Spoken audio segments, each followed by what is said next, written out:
Sono stato spinto nella giornata di ieri a tornare a un brano che conosciamo, che abbiamo letto tante volte nelle nostre case, che si trova negli Atti degli Apostoli al capitolo 16,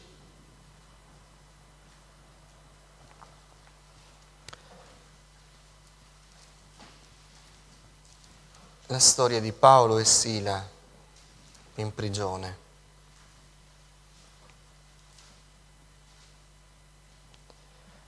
E prego con tutto il cuore che lo possiamo realizzare questo messaggio. È fondante per la nostra vita. Se non c'è la gioia di cui parleremo, perché cosa stiamo seguendo il Signore? Che cosa ha fatto nella nostra vita? Per essere musoni, abbattuti, depressi, come lo eravamo prima di conoscere il Signore? Quale differenza c'è tra chi ha la presenza di Dio nel cuore e chi non ce l'ha? E lo vediamo in questo passo così forte. Atti 16, leggiamo dal verso 22.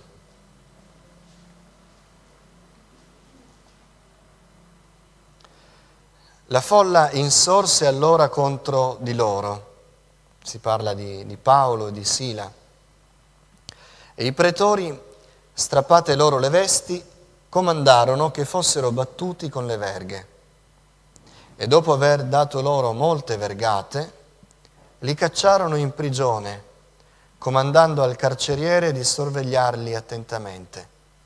E ricevuto tale ordine, egli li rinchiuse nella parte più interna del carcere e mise dei ceppi ai loro piedi. E se la storia finisse qui, noi diremmo, è finita, la loro vita è distrutta, il loro umore sarà sottoterra, ma la storia non finisce qui. Verso la mezzanotte, Paolo e Sila, pregando, cantavano inni a Dio e i carcerati li ascoltavano. A un tratto vi fu un gran terremoto, la prigione fu scossa dalle fondamenta e in quell'istante tutte le porte si aprirono e le catene di tutti si spezzarono. Fino a qui. Signore, parla al nostro cuore dell'opera reale che tu fai nei cuori, perché noi vogliamo terminare questo culto ringraziandoti di ciò che tu hai realmente messo nel nostro cuore. Grazie per Gesù, grazie per la salvezza, grazie per la tua parola, che per mezzo dello Spirito Santo diventa viva in noi. Sì, Signore, manda il tuo messaggio dal cielo e aiutami a esporlo come tu vuoi. Te lo chiedo nel nome di Gesù, il benedetto in eterno. Amen. Accomodatevi. Noi siamo fatti per la gioia.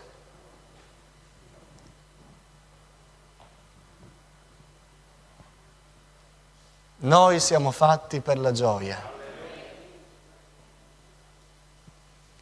E arriviamo alla gioia per cui siamo fatti solo quando facciamo entrare il Signore nel nostro cuore. Allora tutto quadra e capiamo che la gioia è un ingrediente necessario, indispensabile per la nostra vita. E Gesù ha portato gioia nei cuori. La nostra vita è nella gioia perché abbiamo il Signore. Amen. Cerchiamo, rovistiamo nel nostro cuore. Se non troviamo la gioia, allora non c'è Gesù. Fratello, io non mi sento nella gioia, eppure considero di avere Gesù nel cuore. Stai dicendo qualcosa che non è vero. Io sto dicendo qualcosa che è biblico. Dove c'è Gesù, c'è la gioia nel cuore. Amen. Il popolo del Signore è un popolo gioioso. E noi dobbiamo realizzare la gioia del Signore. Il Signore non è venuto per appiccicarci un'etichetta, è venuto per cambiare la nostra vita e per cambiarla in modo determinante. E la nostra gioia deriva dalla presenza di Dio. nel cuore, solo da quello. Ecco perché possiamo dire nettamente che se abbiamo Gesù abbiamo la gioia, perché la gioia deriva dalla presenza di Gesù nella nostra vita. E quando manca Gesù nel cuore manca la gioia, perché Gesù porta gioia, è la sorgente della gioia. La gioia del Signore è la nostra forza, non la gioia del mondo, la gioia di un buon carattere, la gioia di un'esuberanza. La gioia del Signore è la nostra forza. C'è il Signore e c'è la gioia e c'è la forza. E ogni cosa che dà il Signore produce in misura maggiore quella gioia che ci porta in avanti. Paolo e Sila in questa storia, dicevo, se noi la interrompiamo nella lettura al verso 24, la applichiamo un po' a quello che capita nel mondo, potremmo dire titolo della giornata, una giornata disastrosa, oppure il capitolo che segnò la vita di Paolo e lo fece cadere in una depressione terribile, in un tunnel da cui non uscì più. E Paolo negli anni avrebbe raccontato: sono stato così segnato che ormai la mia vita non può più essere traboccante, non posso più cambiare, sono così colpito dal dolore che quel giorno che sembrava che tutto volgesse al meglio, in realtà era il grande inganno dell'avversario, e l'avversario ha giocato con la mia vita e mi ha distrutto. Inizialmente ho visto un'indemoniata, ho preso autorità e l'ho liberata dal demonio e ho iniziato a pensare che il Signore ci stava dando un buon esito in quella città e noi avremmo visto con grande gioia la gloria del Signore, ma mi ero illuso. Quella era la giornata più brutta del mio ministero.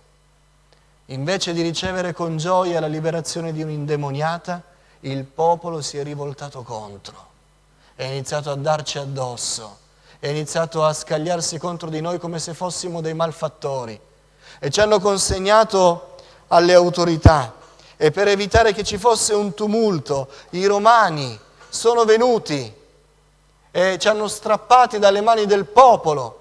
E invece di sperare di essere liberati dai romani, i romani che tagliavano corto quando c'era un tumulto, prendevano un capro espiatorio e ci hanno presi e ci hanno dato molte vergate.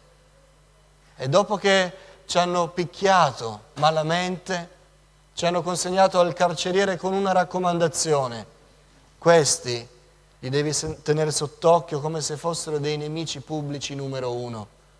E allora il carceriere, zelante nel suo compito, ci ha presi, ci ha legati, ci ha messi nella parte più buia della prigione e, se non fosse stato sufficiente, ci ha messo dei ceppi. Una giornata terribile. Avremmo potuto raccontare noi. Ma la storia dei figlioli di Dio va diversamente. E Paolo e Sila, verso la mezzanotte, pregando, cantavano degli inni. E noi da questa frase possiamo dire che Paolo e Sila erano nella gioia. Perché Giacomo scrive: c'è qualcuno di animo lieto, canti degli inni. E cosa facevano Paolo e Sila nel cuore della prigione, con le ferite sanguinanti, con i lividi, con le botte, con i ceppi ai polsi e alle caviglie, nel fondo e nella parte più buia della prigione? Cosa facevano? Cantavano degli inni. C'è qualcuno di animo lieto, canti degli inni. Paolo e Sila cantavano degli inni. Paolo e Sila erano gioiosi. E allora dobbiamo concludere che la gioia del Signore non ha nulla a che fare con quello che succede fuori, ma riguarda quello che è capitato dentro, quello che è avvenuto nel cuore. Chi abita il cuore? La presenza di Dio nella nostra vita. Paolo e Sila erano gioiosi e noi che abbiamo conosciuto Gesù siamo gioiosi. Amen. Siamo allegri nel Signore. Dio ha messo nel nostro cuore gioia. Dobbiamo tornare a casa questa mattina con la gioia del Signore, che è una gioia duratura. Non è una gioia che va via, è una gioia che rimane. è una gioia che non diminuisce, non svanisce e rimane in noi perché la sorgente di quella gioia rimane in noi. Ecco, io sono con voi tutti i giorni fino alla fine dell'età presente. Io non ti lascerò e non ti abbandonerò. Se il Signore non ci lascia, la sua gioia non ci lascia. La gioia del Signore è duratura, perché la presenza del Signore è duratura. Non va via il Signore, non vuole andare via, non vuole svanire dalla nostra vita, ma Lui si è presentato, Lui ha mandato Gesù perché noi potessimo avere Lui nel nostro cuore sempre. Gloria a Dio. Allora quella gioia che porta il Signore in una vita che si arrende a Lui non può andare via, perché è legata alla presenza di Dio nel cuore. Certo, non sempre dobbiamo cantare, viene il tempo in cui dobbiamo pregare, viene il tempo in cui dobbiamo servire, viene il tempo in cui dobbiamo resistere, viene il tempo in cui dobbiamo faticare, ma tutte queste cose a un certo punto cessano e noi facciamo altre cose o smettiamo di fare quelle cose e noi ci accorgiamo che quando tutte le cose che noi facciamo cessano, la gioia rimane, non va via, quella non cessa, quella non finisce, quella non si esaurisce. Dobbiamo soffrire per il Signore, soffriremo, la prova finisce, la gioia rimane. Dobbiamo servire il Signore e predicare e portare una buona testimonianza. Forse smetteremo di parlare a qualcuno o essere in una situazione, ma la gioia rimarrà. Dobbiamo pregare e intercedere, dobbiamo piangere per quelli che soffrono. Lo faremo, ma smetteremo di pregare perché il Signore esaudirà e la gioia del Signore, quella rimarrà. La gioia del Signore rimane sempre. Ora noi dobbiamo dire che non siamo gioiosi così perché siamo pazzi. C'è sempre un motivo per essere gioiosi. E noi siamo gioiosi perché abbiamo conosciuto un Dio fedele. Noi non siamo fedeli, ma Lui è fedele. Lui ha parlato e adempirà la sua parola. Lui non cambia, Lui rimane nella nostra vita. Noi oscilliamo, cambiamo umore, cambiamo luoghi, cambiamo circostanze, cambiamo sentimenti. Il Signore è fedele. Ecco perché siamo gioiosi, perché Dio è fedele e la sua presenza rimane in noi. Alleluia. Il Salmo 4 dice, ma ce ne sono tanti salmi che si possono citare, tu mi hai messo più gioia in cuore di quella che essi provano quando il loro grano e il loro mosto abbondano. C'è nel mondo chi si rallegra perché ha abbondanza, ha denaro, ha ricchezze, ma quella gioia finisce. La nostra gioia invece dura, perché è l'abbondanza della presenza del Signore, la sua fedeltà che garantiscono la nostra gioia. Quindi questa è una gioia che dura ed è una gioia che è presente anche nell'ora più buia.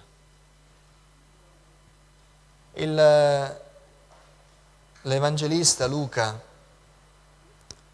dice che a mezzanotte cantavano degli inni,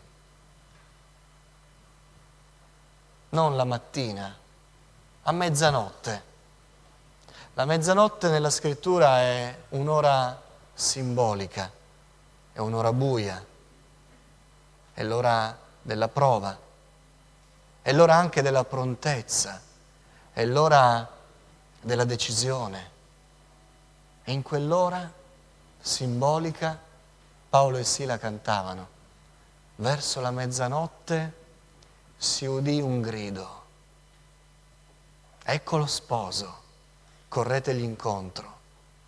Ma 5 non erano pronte, 5 sì, e andarono col Signore, ci dice la parabola. Ora a mezzanotte, nell'ora più buia, nell'ora della prova, nell'ora della grande difficoltà, nell'ora in cui bisognava trovarsi pronti e non giustificare, ho avuto problemi, ho avuto una giornataccia, in quell'ora Paolo e Sila erano gioiosi. Dio ci permette di essere gioiosi nella prova più oscura ed è un miracolo questo. È un miracolo che noi possiamo rallegrarci quando siamo nella prova, quando siamo nella difficoltà. Questo differenzia i credenti da quelli che non conoscono il Signore. Tutti siamo provati. Ne parleremo nel secondo culto.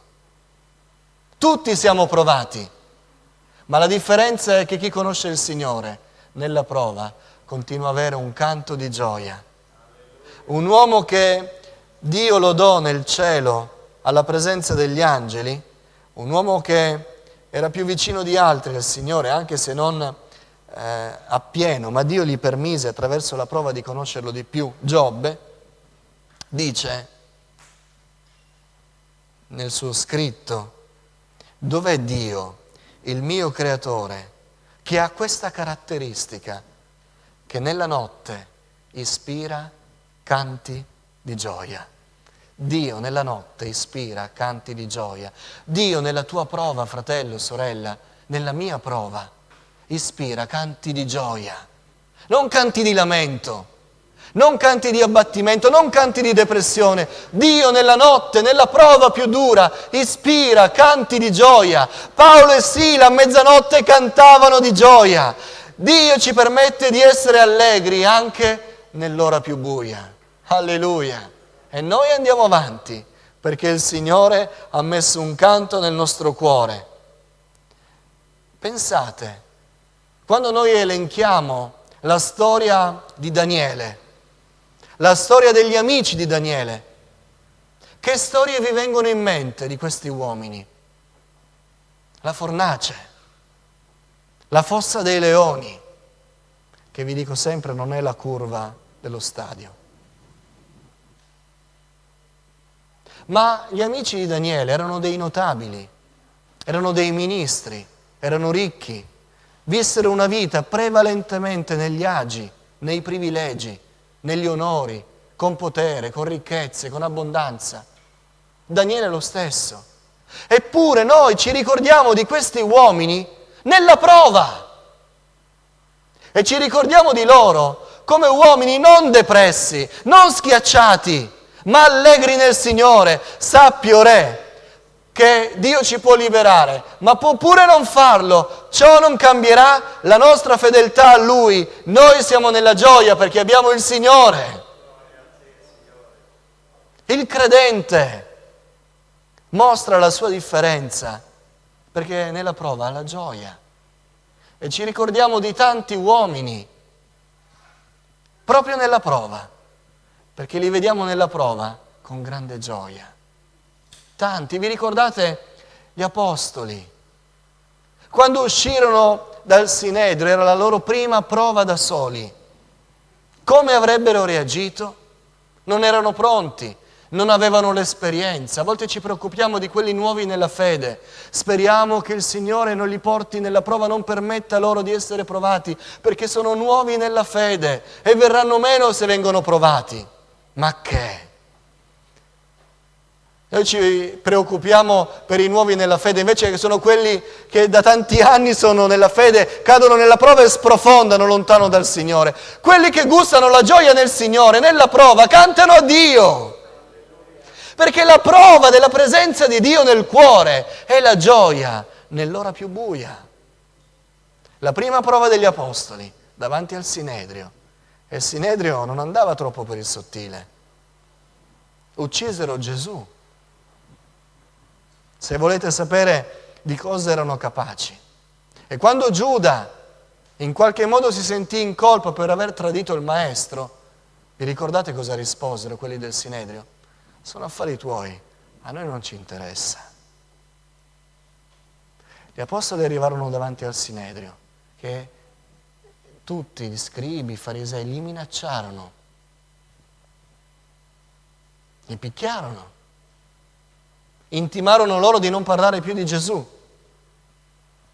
e li mandarono a casa, un po' doloranti, ma è scritto che mentre tornavano a casa scendevano gli scalini del Tempio, si guardavano l'un l'altro gioiosi, perché erano stati reputati degni di soffrire per il nome di Gesù. Una gioia che rimane nell'ora più buia è la gioia che dà il Signore. non significa che siamo contenti di soffrire, ma il Signore garantisce un canto nel nostro cuore, anche mentre siamo nella prova. Allora la domanda che ci dobbiamo fare è: fino a quanto possiamo essere provati senza perdere la nostra gioia? Oh fratello, io ero gioioso, ma la prova ormai è stata così alta che ho perso questa gioia. Fino a quanto possiamo essere provati senza perdere la gioia? Fratelli, Dio è venuto perché non ci sia prova tanto dura, capace di farci perdere la gioia del Signore. È una gioia che viene dal cielo e che noi dobbiamo sentire nel nostro cuore. È una gioia infine evidente. È scritto che i carcerati li ascoltavano e quindi ascoltavano l'espressione della loro gioia. E nel buio, nel silenzio notturno, sicuramente quella gioia era amplificata. Il carcere non è un luogo di canto, eppure Paolo e Sila cantavano. Mi ricordo quando siamo andati per la prima volta nel carcere di Bollate, un fratello che è venuto con noi, poi mentre entravamo diceva: questa notte non ho dormito tranquillo, avevo un po' di timore a entrare in questo luogo. Ho detto: ma hai mica paura che ti trattengono qui? Dice: no, però l'idea, non si sa mai, magari scoprono che non ho pagato una multa. Il carcere al pensiero di un nostro fratello che era incensurato, è un nostro fratello. È incensurato, eppure quel pensiero di quel luogo di dolore, di punizione, non gli aveva fatto dormire un sonno tranquillo. Figuriamoci i carcerati che erano lì. Eppure Paolo e Sila cantavano e questo canto rese la loro gioia evidente.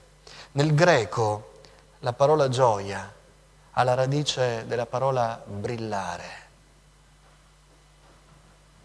E qui arriviamo al punto. Ecco perché ci deve essere gioia nel nostro cuore. Perché il Signore ha detto: voi siete la luce del mondo, voi dovete brillare. Ma ciò che brilla è la gioia. E nella lettura di questa storia ci fu il terremoto, abbiamo letto. Ci fu un miracolo, tutti i ceppi si spezzarono. E quindi in quel momento il carceriere, che non era in prigione, era a casa sua, probabilmente abitava sopra la prigione, nei pressi della prigione, udì il terremoto, sentì il rumore, sentì aprirsi le porte, spezzarsi le catene. Entrò nella prigione. C'erano tutte le celle aperte. C'erano tutti i carcerati liberi. E quindi da un certo punto di vista, io immagino che almeno al terremoto Paolo e Sila smisero di cantare. C'era il terremoto, c'era la grande occasione, fuga da Alcatraz. Davanti al carceriere c'erano tutti dei prigionieri uguali, tutti uguali, tutti pericolosi, tutti a piede libero, tutti con la porta aperta. Il carceriere li vedeva, per lui erano tutti un pericolo. Infatti è scritto che la prima cosa che ebbe in mente dice: io sono morto, o mi uccidono i carcerati, o mi uccidono i romani perché i carcerati scappano, facciamo una cosa, mi uccido io da solo. E Paolo gridò ad alta voce, Paolo era in fondo, è scritto che lo mandarono nell'ultima cella in fondo, noi non sappiamo com'era, ma non erano posti ospitali, a volte erano scavati nelle grotte. Non farti del male, siamo tutti qui. Nella folla di carcerati una voce, siamo tutti qui. Chi ha parlato? E il carceriere, chiesto un lume, balzò dentro e tutto tremante, probabilmente c'era questa grande cella, buia, umida, questo camerone enorme, con tutti questi carcerati. Da chi andò? Tra tanti liberi, tra tanti uguali, tra tanti feriti, tra tanti sporchi, tra tanti criminali. Da chi andò il carceriere? Subito, a colpo sicuro, si gettò ai piedi di Paolo e Sila. C'era qualcosa che li rendeva differenti. Era visibile, era chiaro. Quei due sono diversi. La gioia ci rende diversi. Quello che il Signore ha fatto nel nostro cuore ci rende estremamente riconoscibili. È un guaio quando in mezzo a tante persone uno guarda e non nota un figlio di Dio. È un guaio, ma non ci deve notare per i capelli arancioni o perché ci vestiamo strani. Deve vedere qualcosa nel nostro sguardo, nel nostro sorriso, deve vedere la gioia del Signore. No, questi sono tutti provati, ma quei due sono strani. Quei due sono diversi. Cosa hanno di diverso? Fuorilegge tutti, ma loro erano gioiosi nella prigione. Questo fa la differenza, questo salverà gli increduli. Se a casa nostra non vedono la gioia del Signore, se nel posto di lavoro non vedono che noi siamo gioiosi, se quando frequentiamo le persone che conosciamo non vedono in noi che Dio ha messo una gioia, che la prova non può mandar via, che dura sempre nella nostra vita, non verranno attirati al Signore. Perché non vedranno niente di diverso da quello che si vede fuori. Ma Dio ha messo gioia nel nostro cuore. E verso la mezzanotte Paolo e Sila erano di animo lieto e cantavano degli inni a Dio. Fratelli, questa mattina abbiamo un'ultima preghiera da spendere insieme davanti al Signore. Preghiamo che la gioia del Signore inondi il nostro cuore. Amen. Che possiamo tornare a casa gioiosi.